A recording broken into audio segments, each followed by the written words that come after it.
हालांकि मेरा कोई उद्देश्य नहीं है किसी जाति के बारे में बात करने का, ये गजेटियर करनाल का है 1930 का।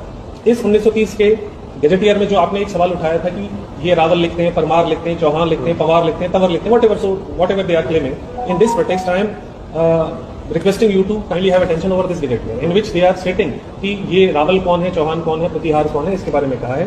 गुजर के बारे में, क्योंकि देखिए chapter 3D tribes and caste the Gujars, ठीक है, आप देख पा रहे हैं जो लिखते हैं अपने आप को, this clan claims descent from the Rajput called Dhundpal from beyond Lahore who married a daughter of Gujar called Ghokar, who married a lady related to Gujar community.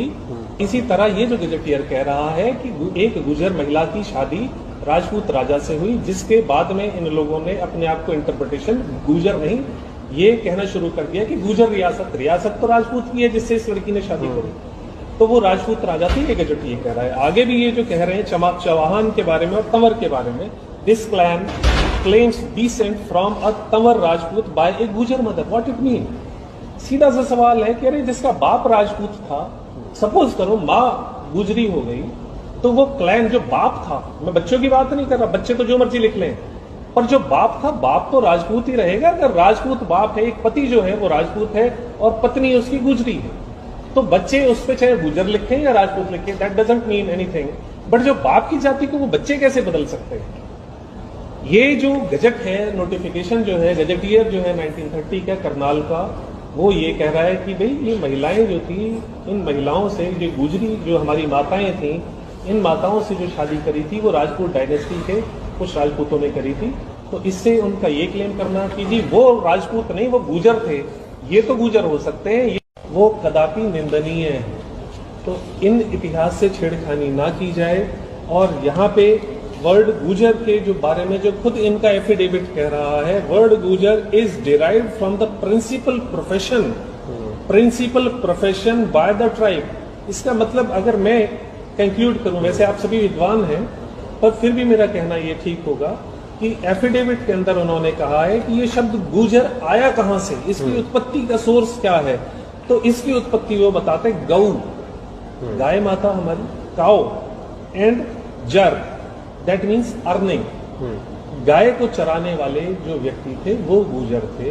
तो अपने आप को राजा जो ये रिप्रेजेंटेशन या इंपर्सोनेशन कर रहे हैं वो गलत है। और यहाँ पे लिखा है Gujar community is a community whose members pull their livelihood by cattle breeding only. What it means, it tantamounts that they are not related to any kind of dynasty as prescribed in the history as in the records।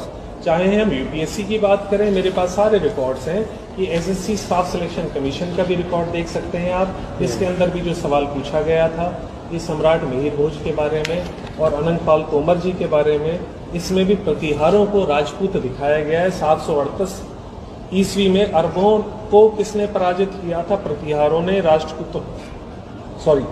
राष्ट्रकूटों ने, पालों ने और चालुक्यों ने। ये SSC section office परीक्षा 2007 की staff selection commission, आप समझते हैं सभी। और 738 ईस्वी में राजस्थान का युद्ध हुआ। इस युद्ध में प्रतिहार राजा नागभट्ट प्रथम के नेतृत्व में राजपूतों का एक संघ बना था, राजपूतों का संघ बना था।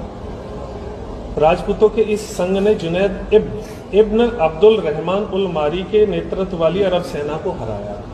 ये तो रही इसकी बात। अब मैं बात करता हूँ, जैसा हमारे अध्यक्ष महोदय या बड़े भाई श्री कमल सिंह तंवर जी ने आपको पहले ही विदित कराया कि एक नागौद रियासत होती थी मध्य प्रदेश में, जिसकी रियासत के जो मेन राजा थे वो नागभट्ट डायनेस्टी से शुरू होती है। उसके पहले राजा नागभट्ट रहे। 838 ईस्वी की अगर हम बात करते हैं, उसके बाद ये आकर के जो हिस्ट्री पब्लिशाइज की जा रही है, राजा मिहिर भोज प्रतिहार के बारे में जो ये बात कर रहे हैं, कोई भी एक गांव या कोई भी एक शहर या कोई भी एक किला जो जीत लिया जाता था उसका अधिपति कहा जाता था। जैसे दिल्ली का जो विजेता है उसे दिल्ली अधिपति कहा जाता था, और जो नागपुर का विजेता है नागपुर अधिपति या नागपुर नरेश की उपाधि दी जाती थी। इसी प्रकार जो प्रीवियस हिस्ट्री है, प्रीवियस हिस्ट्री के अंदर साफ लिखा हुआ है जो गुजरात प्रदेश था, जिसे आज